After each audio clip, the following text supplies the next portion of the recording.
Hey, everybody. It's your host, Marlon Gardenera. You're listening to the Divided States of America show. In our never-ending pursuit to bridge the divide, the gap, the differences in American culture and politics, the right and the left, we bring you more. Weekdays, noon Pacific, 3 p.m. Eastern.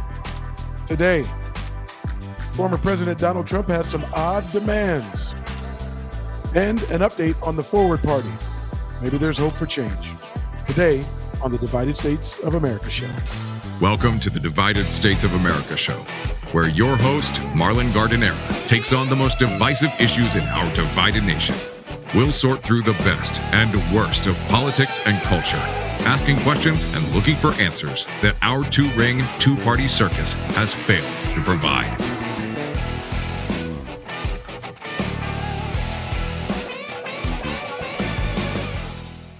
And here is your host, Marlon Gardenera.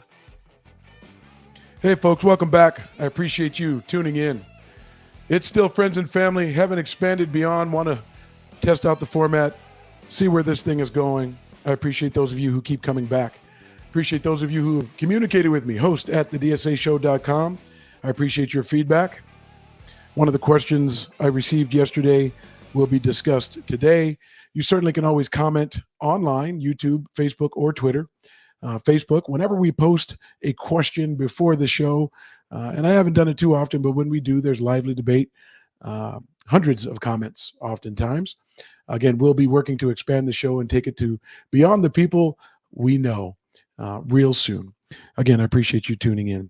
President Trump, former President Trump, he never ceases to amaze me with his interesting approach to rallying Americans.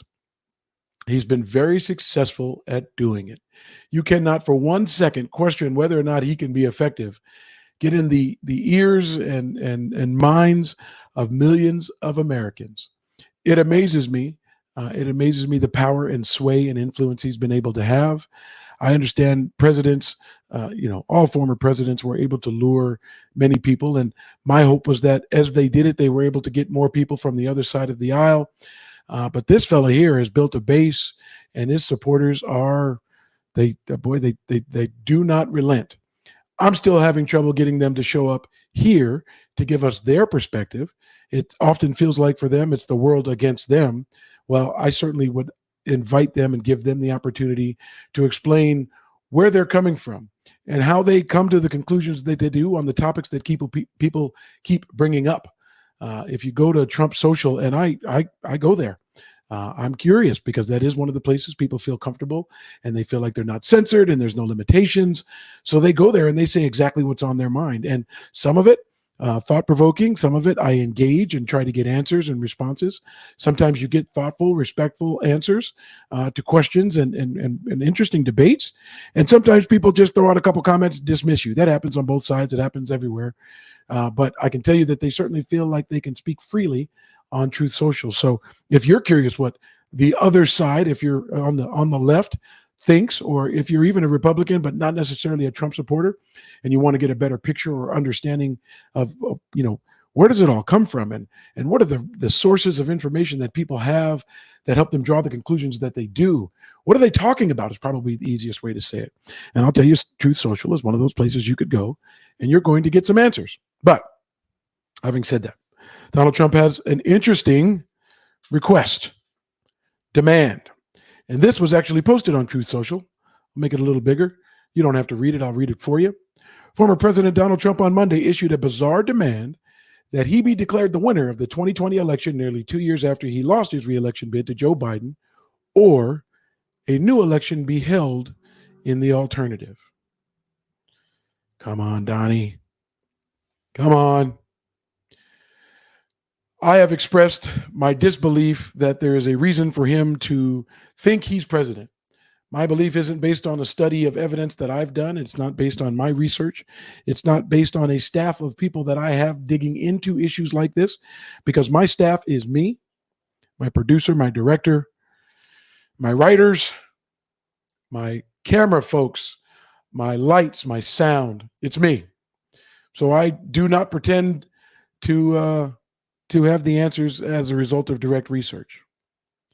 And I have questions about various things that we do in our nation. Most of them are politically driven. Some of the laws, some of the ways we carry out the laws, potential injustice in lots of different situations. And I don't mind tackling them one by one. I don't mind bringing them to light. I don't mind having those discussions. I don't mind reasonable people coming to conclusions. Sometimes we'll conclude that we agree to disagree. Sometimes we may find an actual compromise where, after we take a look at it, the heat and fervor of the political moment made us do one thing, go in one direction, but we realized later that the unintended consequences are such that maybe we should take another look and draw another conclusion. That's the hope in many of the discussions or the issues that come up for the average Americans in the divisive culture we live in. Having said that, 60 courts have weighed in on election fraud. Many Republican secretaries of state who were asked to participate in a fake slate of electors, many people who cherish their oath, many people who voted for Trump, have said that it was one of the more secure elections ever. It certainly was a freer election. With COVID, there were a lot more mail-in ballots than there had been in the past. And I'm one of those people who thinks we should be more worried about making sure more Americans vote than we should be about voter fraud. Not to say that I don't think voter fraud needs to be front and center in every technology and every resource to maintain the integrity, the structural integrity of our elections is put in place, and it's absolutely a priority. A political volleyball? No. But a priority to make sure that the will of the people is something that's being carried out by virtue of us voting for it. But you have to remember, we've seen quite a bit of voter laws changed. And I question the sincerity of most of them. Because if the premise is that there was election fraud, but there's no significant evidence of voter fraud in mass, and 60 courts have reinforced that, the basis of changing those to make it more secure, I'm skeptical. I can't say one by one they're all wrong or racist or whatever the different arguments are, but I can say Republicans have come out saying it was a very secure election. We did what we could. But the idea that we opened it up to so many more people, letting people vote from home. I know we have a right to vote. It doesn't say that you have to go out. It doesn't say that you have to leave work. It doesn't say that you have to give up pay. It doesn't say that you've got to make arrangements to pick up your child, get them to sports, get dinner, do all of the things that you have to do in life and figure out how you're going to squeeze in an opportunity to vote on a Tuesday night. It doesn't say so many of those things, so many of those hurdles that we've put in place. And we know throughout our entire history, we've put hurdles in place to keep particular groups of people from voting. I'll just use women as an example. It's still only just 100 years old, even though our country is much older. So I'll say this, that and it was written as a bizarre demand that he be declared the winner of the 2020 election 2 years after his defeat to Joe Biden, or a new election be held. The new election be held part, I feel like I'm in a parliamentary system in Europe. I feel like that, a prime minister has said that he doesn't have a governing coalition anymore, and they call for new elections tomorrow. That's not our system. But the real question would be, would people want to change our system in order to make it happen just for him? If Donald Trump got a second term, would people want to change the system to give him a third? His supporters are real. They are dedicated. They are loyal. I want to be able to talk to more of them, but they are dedicated and loyal, and they stand firm. I want them to stand firm on air, not just in, I would call, semi-anonymous posts on Truth Social or Facebook or Twitter or the various places where you could really use any identity that you want. I'd rather hear their voices and have an interactive discussion and ask real questions in areas that I just don't understand. Now, there have been times that I didn't want to understand, and there have been times that my doubt was so great, I might have had a hard time hearing and listening. Now that I'm doing this show, now that I'm purposely trying to understand and bridge the gap and bring people together and have those conversations, I want people with different views to come on and say, hey, man, listen, I think regarding this, this is my truth. And then we have a discussion where we go back and forth, we lay out what we believe, and we look for an inch, a foot, a yard that we can move to find a better way to get things done. Because the way we're going seems odd. And to have a former president think that a re-election needs to be held because he said so, not because our court system, not because the voters, not because there's anything within our system that says that things need to go in another direction, is odd. It's political, and people say all sorts of things. But having said that, it sounds like a third world country and or A parliamentary system, and even in a parliamentary system, you have government governing coalitions where you need more than the left or the right.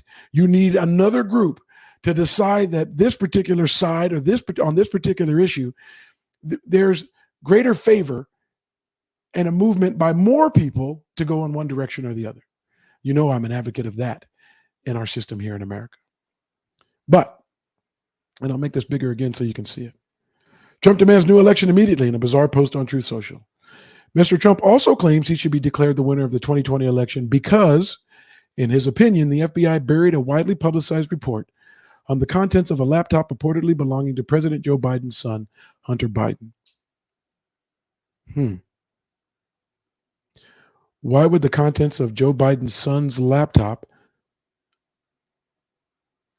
be a reason we need a new election?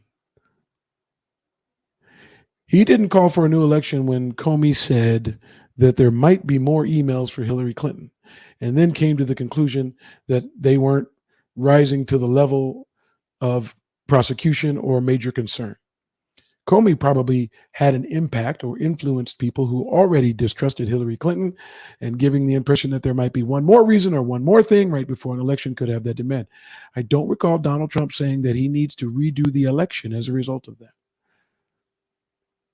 And in our world of whataboutisms, and we'll cover a couple of that, what about this person? What about that person? What about this? Those things don't seem to apply as a standard. They seem to apply as a means to an end. And politically, that's just weak. It's weak. It's weak when anybody does it. It's just weak. It's weak. I don't have another word for it. But an FBI agent or the FBI buried the contents of a laptop purportedly belonging to Joe Biden's son. I don't see. Did anybody elect Joe Biden's son? Did anyone vote for Joe Biden's son? Why is it such a central piece in so much of Trump supporters' arguments? No one voted for him. People have families. People have families that not everybody in it has done the right thing. But I can't recall anybody voting for Hunter Biden. If there's something illegal, something wrong, something that even implicates Joe Biden from his son, go get it. Dig in. Find out what it is. Make sure it comes to light. Make sure the American people understand it. Make sure the American people can make sane decisions on their own in terms of who they want to elect and the connections that they have. But let's not put it to the level that we are voting for somebody we're not voting for. We're voting for somebody that's not on the ballot. No one voted for Hunter Biden. If he did something, get him. If Joe Biden covered up people getting him, get him too. But the speculation, we literally could make up anything. I could make up the best lies in the world. And if you repeat them loud enough or you get the right people to repeat them loud enough, does that ever make it true? Does it literally ever make it true? 16 women have come out against Donald Trump saying he sexually harassed them or there was some sort of sexual misconduct. Just because 16 said it doesn't make it true. He hasn't been convicted. He's not guilty. He's not. 16, it makes everybody have a question. But unless those people provide evidence, unless those people go to court, unless those people press charges, unless it runs its course, the rest of us need to show some patience, some restraint, some understanding that people can say whatever they want. But no one voted for Hunter Biden. And how everyone at every level could fail to follow the truth or look for evidence of crimes where they may have been committed. I don't believe in huge conspiracies.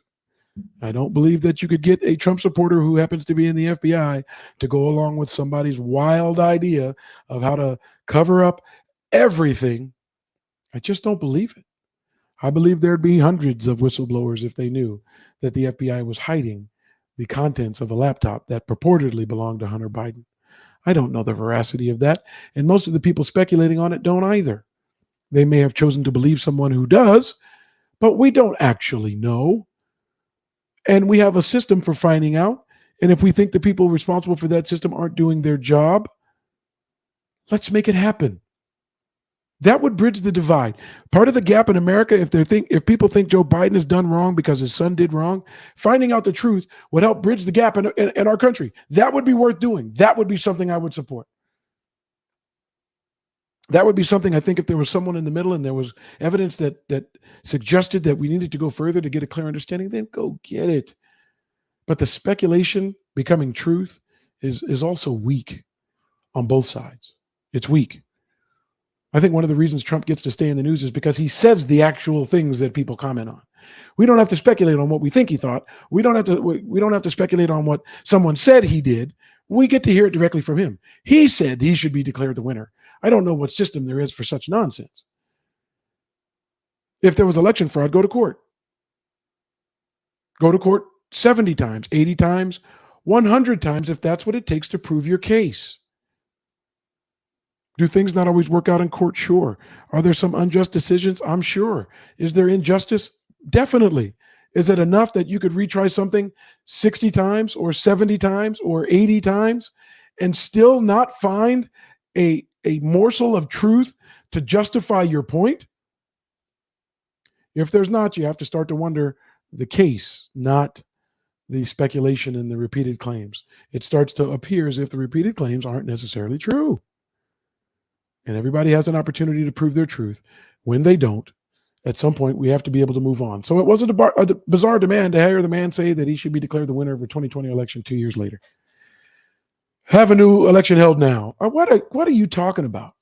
Now, the sad part is his followers are so fervent, so loyal, and unfortunately some too gullible, that there may actually be a call for that in the very near future by a large group of people who just support anything he says, and the evidence is less important. And if the evidence is important, again, I invite each and every one of them to come on the show anytime so we can have those discussions. I can also be reached, host@thedsashow.com, and you can comment on Facebook, you can comment on Twitter, and you certainly can tweet about your contentions, your feelings, your thoughts on this situation. We invite you. Part of what we're trying to do. On to more. Most Trump voters see civil war as somewhat likely within a decade. Why are you talking about Trump? I said I don't want to talk about Trump. I said this show won't be about Trump. It won't. It'll be about the divisive issues in America. And Trump is less important to me than the idea that his supporters think there'll be a civil war. Somewhat likely. They didn't say certain. Somewhat likely that there'll be a civil war in the next decade. Okay, that reaches the level of a divisive issue that has the potential to impact lots of people. Do I believe it? No. Do I believe there'll be violence and hate and anger and hostility and more tension and a greater divide and issues that arise from the divide itself? Absolutely. Who do I hold responsible for the divide? Everybody in it that isn't working to close the gap. So that means literally anybody in it that isn't working to close the gap. If you're trying to reason with people and give them evidence and information, one thing. If you're just pointing the finger and saying those people are horrible and terrible because of this, and this, well, you're certainly not trying to bridge a divide with those people.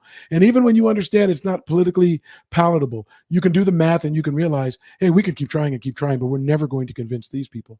All right, don't worry about the extremes. Talk to the people in the middle who are independent thinkers, who don't go with a group or a party and just write off all of their beliefs because one is closer. They still maintain their independent beliefs. That's important to me. It's important to me because we do have independent voters who do probably get to have such a great impact on elections. It may go one way or the other. But I don't think that independence is enough. I think that independence needs to go into the actual policy making too. We'll get to that when I at least point you to an update in the Forward Party that might be worth looking at, particularly if you're interested in where it's going or how it got where it's at. There's an article out from The Atlantic, a story out, an interview actually of Andrew Yang. You might want to take a look if you're interested in that sort of thing. But most Trump voters see a civil war somewhat likely within a decade. I hope it's not over the fact that Hunter Biden purportedly has a laptop that someone's hidden. Is that worth going after your neighbor for? Hunter Biden's purportedly missing laptop. Do you really believe that everyone in the FBI is a part of the conspiracy? Even the Trump supporting Republicans in the FBI? They're all a part of the conspiracy to cover it up. Now, if you try to sell me on a story that it's just a few people, only a few people were in the know, and maybe they were misled, maybe they were misdirected, okay, you can get a little closer with me and skepticism and me having questions and me maybe being willing to go along with what your contention is and wondering if maybe you're right. I don't know. But you have to start somewhere that starts reasonably. We didn't vote for Hunter Biden. It's purportedly his. The contents of it, I can't. I don't know. I don't know. But I want to know if they're going to implicate Joe Biden. That's the person who was elected. I want to know if people in the FBI are responsible for getting to the truth and they didn't, or they played games with it. I don't disagree with people who want to know that. But I don't draw the conclusion that everyone involved was wrong and everything about it is criminal. And automatically that is the reason that we need to hold a new election. Are you kidding me? Come on. America, be better. Be better. We have an obligation.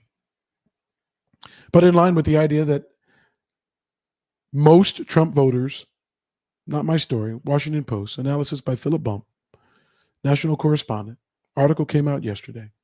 Most Trump voters see civil war as somewhat likely within the next decade. I do love this picture. I got to show you this picture. Donald Trump is buff. I guess you see what you want. Obviously, I have Trump supporting friends. Some of them say his projection of power is the most appealing thing. They say the idea that he says what he wants, goes after what he wants, and he doesn't stop until he gets it is something that they can appreciate. Now, I always ask, is everything he wants in the best interest of most Americans? And I can get many of them to agree, no, what he wants is in the best interest of his party because he wants to maintain power. But when I ask, is it in the best interest of most Americans? They readily understand that a lot of Americans aren't going to like this, this, and this. They don't care because they like the things that he's pushing for. So obviously they have, they like where he's going. But many of them talk about the projection of power. So when you look at this picture, it's certainly a projection of power for a lot of supporters for Donald Trump. I can respect that that's a projection of power for them. I don't know that projection of power is the most important thing to me. So, I don't know. I don't know. I don't know. Good old Toby's back. You know I love you, Toby, and I appreciate you. When you come in here on the show, there's a good chance I'm going to put it up, make it available for everybody to see. Toby, the guy's insane. He sounds like he has a mental disorder, and that's coming from a true conservative. Toby has been on the show. Toby comments on the show. I guess he thinks, and he believes he's a true conservative. No reason to argue that. He thinks Donald Trump's insane. At the same time, he has questions about hiding Hunter Biden's laptop. He believes the liberal media are biased and pathetic. I have questions about the liberal media. I have questions about the bias. The questions normally get answered when I understand that they're speaking to an audience, to grow the audience, to grow their advertising revenue, to sustain their business model.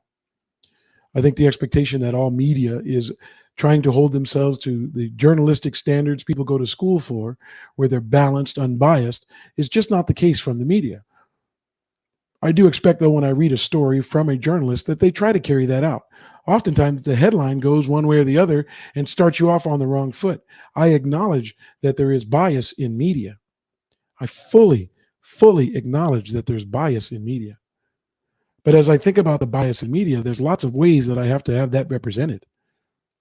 There's lots of ways that we need to look at that. I can give examples every day, all day. I'll blow it up. This is Fox News homepage today. Biden to prop up Dems in battleground states with speech warning about democracy under attack. Above that, they say bully pulpit. Yes, it's the bully pulpit. He is the president. Presidents get to use the free airtime and their presence to say whatever they want, as often as they want, as loudly as they want. But for Americans who might be in the middle, who are wondering if democracy is under attack when you have a former president calling for a new election or to be reinstated as president immediately, or we have the discussion about voter fraud that we can't prove in court, or we have voter laws changing in places in the name of voter fraud that we can't find, or we have people trying to stop the certification of a vote on January 6th, there are mainstream Americans that don't identify as a Republican or a Democrat, or that are not on the far left or on the far right, that are wondering, there are some things going on with democracy that make them uncomfortable. So, a speech warning about democracy under attack. We absolutely know he's going after people on the right. We absolutely know it's political, but we know that there's bias in the media on both sides such that they would say, bully pulpit, Biden to prop up Dems in battleground states with a speech warning about democracy under attack. My only contention would be, is it under attack? And what would we do as a people to fix that? Besides just going left and right, because left and right has failed to address even the most current issues as it relates to our democracy. If the left and right were doing their job, January 6th wouldn't have happened the way it did. Fake electors wouldn't have been suggested. The voter scam, big lie theory would be balanced with evidence in courtrooms. And that's not what's happening. And that's a left or right issue. I love looking at the media on both sides. FBI official accused of shutting down Hunter Biden probe resigns. Report escorted out of building. I'll start with FBI official accused of shutting down Hunter Biden. Prove it. And I'm not saying that like you can't prove it. I'm not saying it like there's no way this guy did that. I'm just saying prove it. Like prove it. Prove your point. Allow yourself to be right and accurate. I'm okay with that. I'm absolutely okay with that. Kash Patel, same Russian Gate crew running probe into Mar-a-Lago docks. Prove it. The amount of speculation. I wish everyone who was lied about with the intent to do harm to the person they're lying about could sue. I wish every time there was a level of accountability, not a mistake, not, a little fib, a white lie, misspeaking, but sometimes there's just very clear, direct intent. And oftentimes it's forgotten. It's often forgotten. Biden's approval underwater by double digits in Wisconsin, Pennsylvania ahead of campaign stops. Factual. The bias is, has it improved lately in those areas as a result of anything he's done? They weren't trying to be balanced. That's okay. That's their prerogative. That literally is their prerogative. This is Breitbart. One of the headers, one of the main menu items, My Son Hunter movie. The next one, Trump raid. 2 over, Biden recession. Next one, border crisis. There's bias in the media on both sides. Toby, are they both insane? Are they both insane? I'll repost the comment. The hiding of Hunter Biden laptop proves what I said on your show. Liberal media are biased and pathetic. I'm giving you some examples of the other side while agreeing with you that the liberal media can be biased and pathetic, as can the right, and they both do it for money. They're both in business. Both in business. So I will always, I have no problem going to find the headlines. What's MSNBC talking about? Lindsey Graham knew what he was doing with his warning on Fox News. That is, I'm guessing, their speculation. Don't know if they talked to Lindsey Graham and they have the answers to what he was doing. Literally. I don't know if they know exactly what he was doing. Another headline, with no excuses left, Trump world turns to threatening violence amid doc probe. Is that the only thing the Trump audience has done, or is that some bias? Or is that picking a story, one that points out what you want the narrative to be? Next headline there. Trump's incoherent defense of Mar-a-Lago documents is getting even more bizarre. Republicans claim Trump keeping Mar-a-Lago documents was harmless. Here's the truth. Lindsey Graham hits rock bottom with riot threats over Trump. Here's the liberal media's version of it. They're both so interesting. MSNBC. Real story, Jackson residents don't have enough water to flush toilets. It's pretty bad. They were boiling water. They had a standing boiling water order before. Now they just don't have water. It's interesting. It's interesting. CNN isn't as loud with their headlines today. But on any given day, you can go see that both sides of the media are representing themselves, their interest, and their revenue. That's the point. That's their job. That's what they focus on. What would you do if you were trying to make money and you found that if you go some customers versus other customers, you're going to do a lot better? It's just the way it is. People selling Trump flags are going to be better selling them to Trump supporters. They're not going to get much business from Biden supporters. in general. Well, the media is no different. I just think it's the perception that we had back in the old days with Walter Cronkite coming on, giving us the news of the day, giving us the option to make the choice. Now we see 24-hour news, we see websites, we see podcasts, we see talk radio. We see so many shows where most of the time on it is spent speculating. Guilty. I'm here to do the same. The only hope is that I'm not expecting that you take what I think and run with it as your gospel. What I'd rather you do is be challenged by the concepts that are shared on the show, and certainly much more so when we have more people sharing their concepts, and you decide. But we also have the discussions about the compromise, that little bridge in the middle where we could be more productive for more Americans, as opposed to just spending all of our time being polarized and hating one another, because we're certainly pretty good at that. You want to see polarizing? You want to see extreme opposites? Here, take a look at this picture.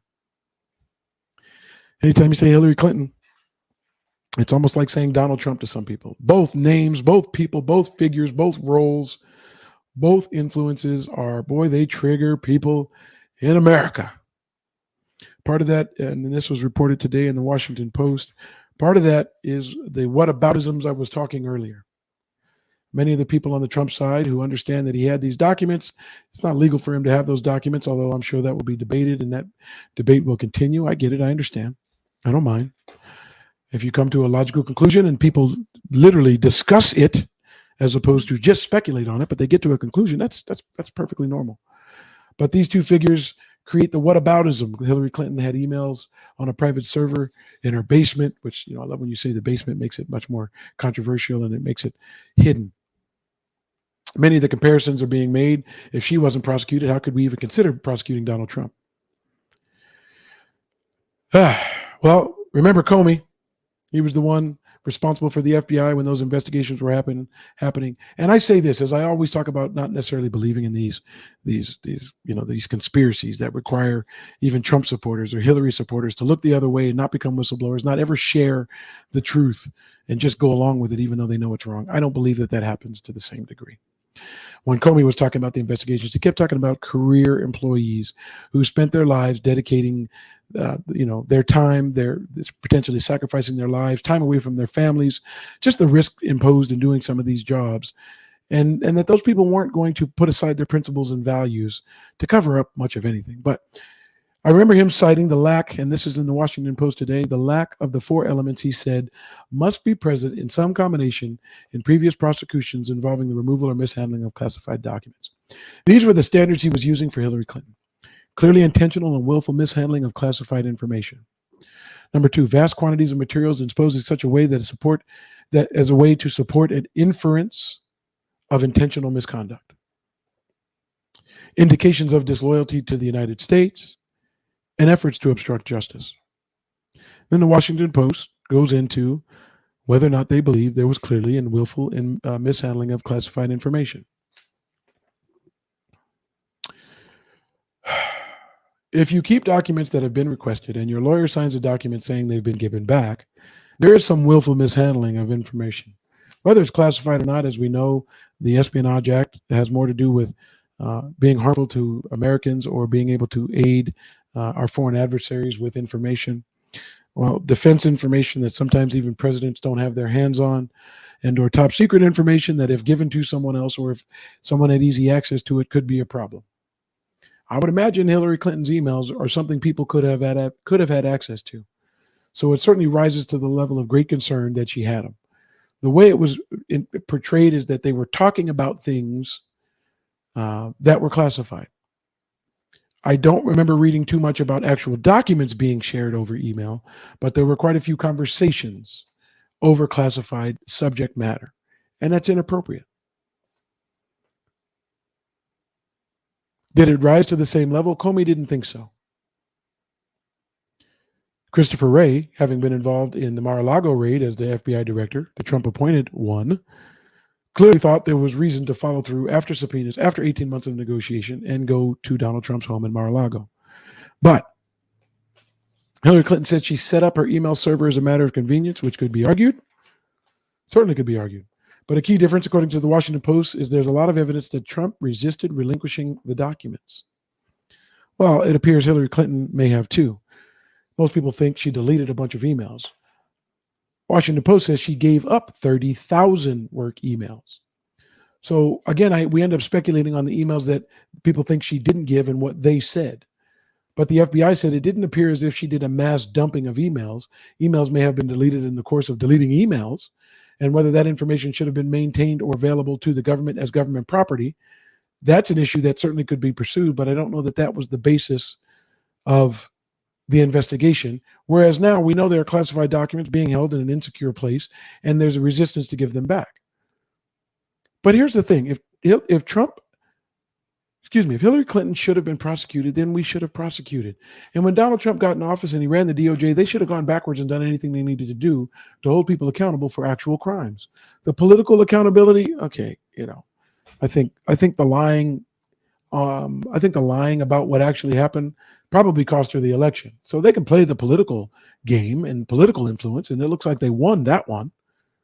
But I'd like to see things go down to evidence in courts and judgments and juries of peers and a more formal process than just the court of, not public opinion. Public opinion is fine, but the speculation repeated enough times that people start to believe things that are just absurd. That's where it goes. Next one's vast quantity of materials exposed in such a way that might support an inference of intentional misconduct. They're probably similar. Trump resisted returning the documents. The number of them is estimated to be about 300. 184 or 85 were already recovered. 11 new sets were recovered. Hillary Clinton had 113 emails that were found to have contained classified information, including 8 email chains that had information marked top secret at the time they were sent. Many didn't include the classification at the time because they were not government documents. They were private information, although that private email shared classified information. I don't think this is a number count, 300 versus 113. That's not the point. Disloyalty to America, I think that's a high bar. I think they both felt loyal to America. I don't know that either attempted to give the information that they had to others. But again, Hillary Clinton's emails certainly could have been accessible by virtue of hacking Donald Trump's hallway in the basement of Mar-a-Lago in a not so secure location. And I say that because they discussed how they could improve the security of the documents before they were turned over. But disloyalty to America, I don't know that either meets that standard. But efforts to obstruct justice. This is the one where I think we're going to see some traction. Obviously, we thought that with Trump, and he was impeached over it, and the Senate didn't agree. But Trump did resist returning the documents. As for Clinton, she testified to Congress about her private email server as a part of the Benghazi hearings. She sat with the FBI in a voluntary interview for more than 3 hours. She has also turned over tens of thousands of emails.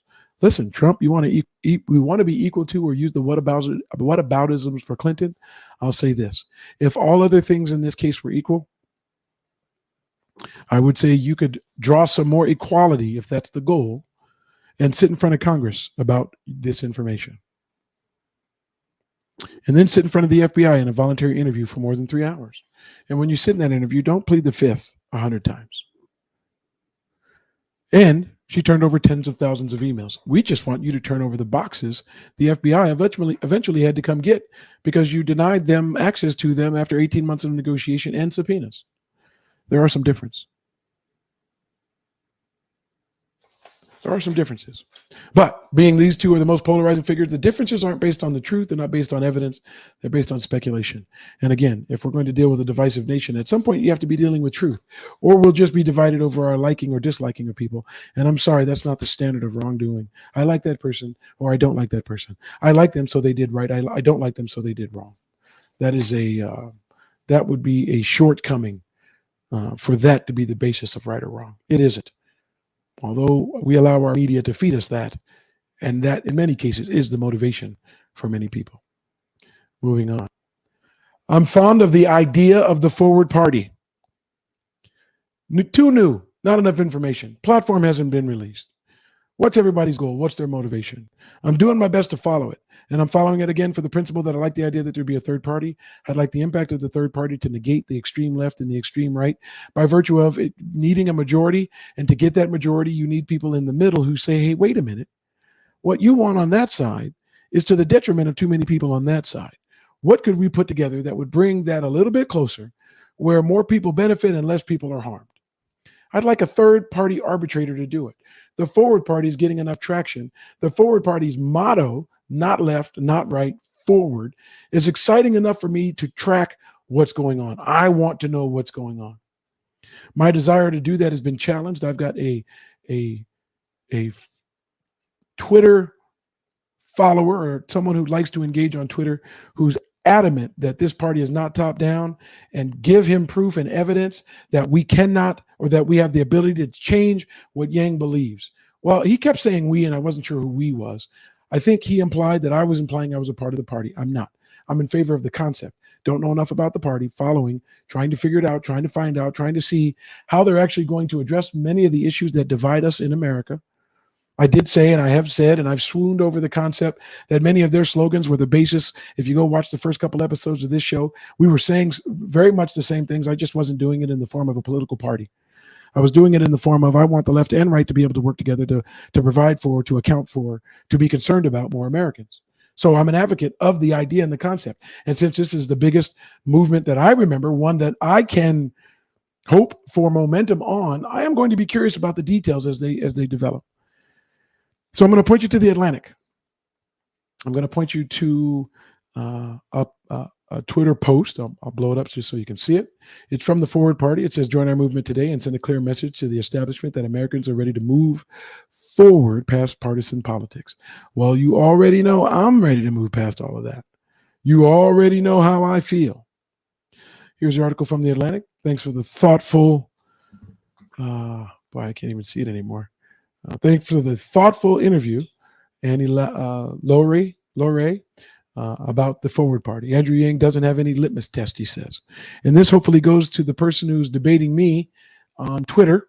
You can find us at twitter.com/the DSA show, or of course you can just look for @the DSA show on Twitter. I love to engage. I love to have political discussions. Remember, this show is a passion of mine, not a job, not an income source. It's just something I enjoy. I want to enjoy it with more people. As soon as we get it past the friends and family mark, trust me, we will have some fun here. Having said that, Andrew Yang doesn't have any litmus test. This should go to the person who keeps debating me about what ability we have to challenge his authority. Well, I haven't seen the platform yet. It hasn't been put out. I haven't seen the decisions that affect me here in San Diego or California or the West Coast, or I haven't seen all of the things that could have such a punch in my face that I need to challenge whether or not he is one of the leaders of what's happening. And just like any other political party, Trump is believed to be the leader of the Republican Party, but I'm guessing Mitch McConnell's not following his instructions, not to the T anyway. There are a lot of Democrats who don't think Nancy Pelosi speaks for them. So to the challenger, I don't know why you've built a system where someone on top is so in charge that, number one, it influences what we, the actual people, get to do in terms of our vote. Or two, we people in any party get to think or do as members of the party, despite the differences that we might have with leadership. So the idea that he needs to be challenged, the challenge could be a louder voice who gets things to go in another direction. The challenge could be one region wants this and another region wants that, and both regions get what they want, and neither one of them being what Yang would like to see happen. Because I'll use this as an example for the challenger on Twitter who's got questions. The Republican Party, the typical Republican legislator in Kansas, whoever the leader is, they've been challenged. They've been challenged such that what they wanted to have happen in Kansas isn't going to happen. And that was with the support of people who are Republicans who voted overwhelmingly that abortion wasn't going to go down the road that the conservative Republican leadership in Kansas wanted. So the idea that can you challenge Andrew Yang? Yeah, you can challenge him. Just don't agree with him. Vote another way. Push people to go in the opposite way too. There aren't edicts that come down from any party that everybody has to follow.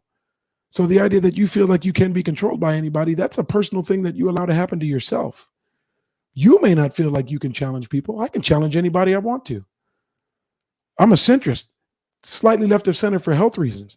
I didn't have a problem challenging Governor Newsom, taking him on and winning on behalf of 2.8 million people in California. I can challenge anybody I want. He's the leader of that party in California. You think that makes a difference to me? It may be top down. Didn't change what the bottom did to impact change in California. So I reject the idea that any party leader controls anybody other than themselves and the people willing to follow them. So can you challenge Andrew Yang? Sure. But according to this interview, the former Democratic candidate, and this is in the Atlantic, the former Democratic candidate says his fledgling third party will attract voters who disagree with one another. That's a relief for me, because I want to be able to disagree with you, but still come up with a way to find compromise, still find a way for us to get things done.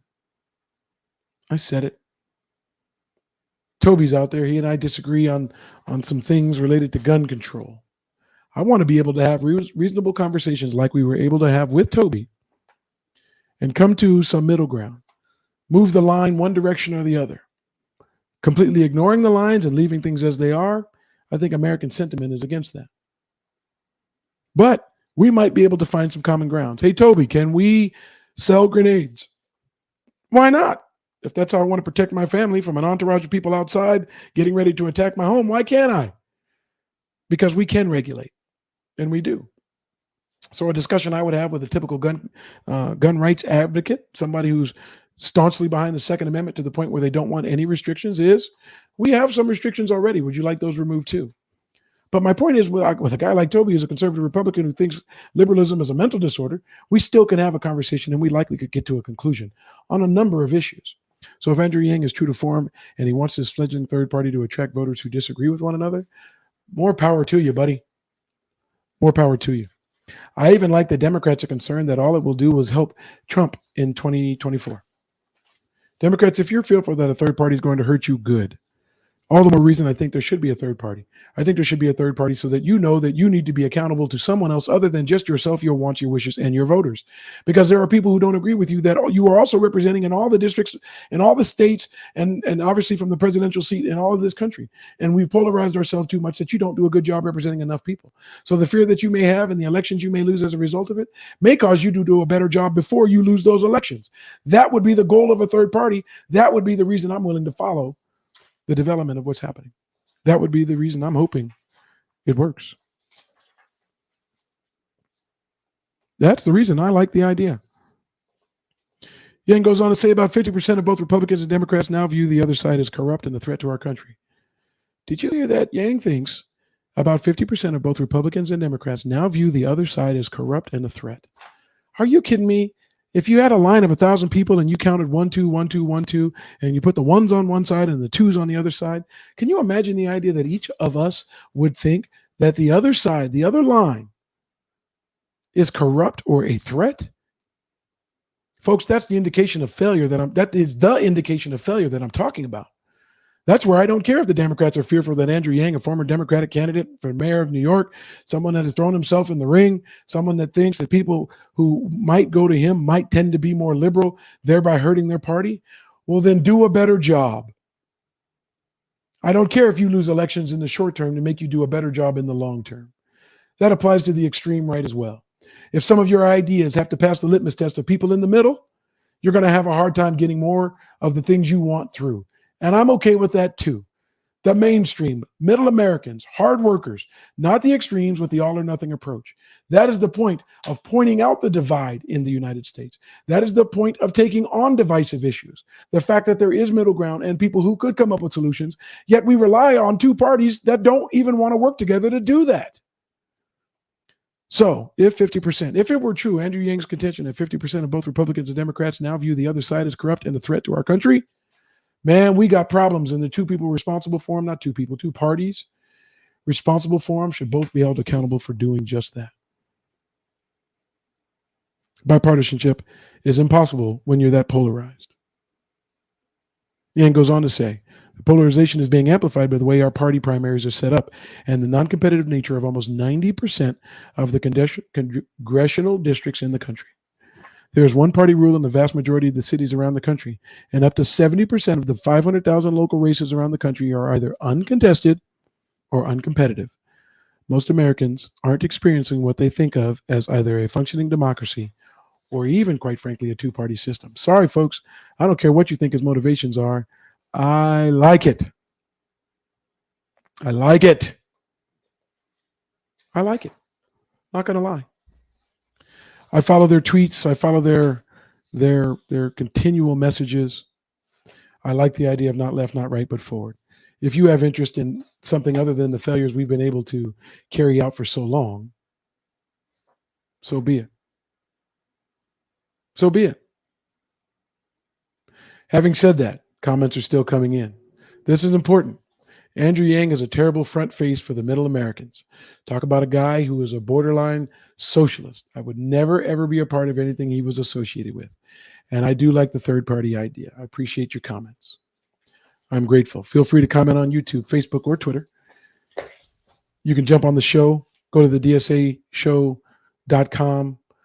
Normally gives you a link to get on air. Don't have that up today, but the comments are readily available. I tend to put them up in many cases when I see them. I can't argue whether or not Andrew Yang is the best representative of a party, but then again, I can't remember any party's leader who was the best representative for the most people in our country. Andrew Yang may not be the best, but if he holds to form to his words, where he wants people to be a part of the party who disagree with one another, that would be bigger than his presence for me. Let me repeat that. The idea that we would attract voters who disagree with one another, but can be a part of a party that can moderate, that can represent more mainstream, can find compromise, and can make more progress, or as they like to say, move forward, that is bigger than the figurehead on top of it. Just like Trump doesn't rule all Republicans. Mitch McConnell does not lead all Republicans. Biden does not have the favor of all Democrats. Gavin Newsom, in this supermajority state of California, does not have the support of all Democrats. So I wouldn't let the head of any party or the figurehead of any party, as the party develops and decides what its platform is going to be and how things are going to be carried out, to be the excuse to ignore the potential impact of that party versus the fact that we have the same thing in the two existing parties now. Anybody have a great admiration for the leaders of each party and the job they've done and how little they're able to work together, and the fact that they'd rather see each party fail so they can point the finger to the other party and say, you failed, rather than the party have some success by virtue of them being able to compromise and work things out? No. Can you lead to any party figurehead right now that is inspiring to the point of doing well for most Americans? I'd love to hear who you think is accomplishing that right now. I don't see those folks on either side. So the idea that there'd be a third, and that third would be a moderator in the debates and discussions of the two, I'm okay with that. Andrew Yang doesn't scare me that much. As a matter of fact, I don't even find him to be that important, other than the fact that he showed the leadership to try to make something happen. That's long overdue. Long overdue. So I'm not declaring my support for Forward Party without knowing more. I am saying I love the idea, and I'm pleased with the direction so far, in as much as they're attracting people who might want something other than what we have. And something that we don't have is there are independent voters who likely can sway a vote one way or the other, but their voice in policymaking, their voice in the day-to-day operation of our government and what our government should be involved in and what the priorities should be and how much money is spent, how much money is returned, how much money is saved, how we govern our nation would be better served if there were a third party, as far as I'm concerned. And if that third party were, in fact, able to get people who disagree to look for ways to move forward, not left, not right, forward, which again is still one of the most exciting things I've heard. And that, quite frankly, that slogan alone is more important to me than Andrew Yang. It'll be interesting to see what the developments are. It'll be interesting to see what their platform is. But I'm not going to speculate and judge before it has an opportunity to flesh itself out. And people being a part of their meetups and their meetings and their conference calls and all the things that help in formulating a party, the people that are considering running and the platforms that they're running on. Until those things have an opportunity to surface, I'm not yet capable of dismissing and disregarding them, as some have already stated their desire to do. In any case, I'll follow them and a lot more, certainly the divisive issues. And on those divisive issues, it'll be interesting to see what the Forward Party thinks can or should be done to improve those scenarios. I'll obviously keep posting what the left and right think, although we know it's polarizing and they're not going to meet in the middle.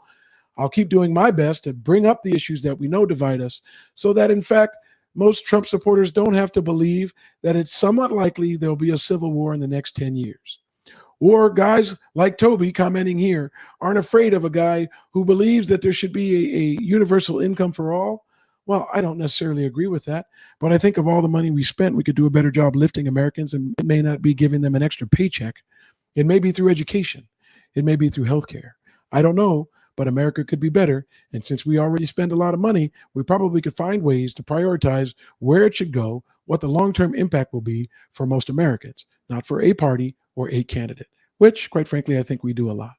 Again, these discussions will happen weekdays at noon, 3 p.m. Pacific, right here on the Divided States of America show. Find us on YouTube, subscribe, find us on Facebook, like our page, and find us on Twitter. Follow us. Give us an opportunity to hear more from you. Until then, I appreciate you being here. I appreciate you being a part of this show. We'll be back tomorrow. Thanks for tuning in to the Divided States of America show. I'm your host, Marlon Gardner. Thanks for watching the Divided States of America show. If you enjoyed this episode, please consider subscribing to the channel and share this video with your family and friends.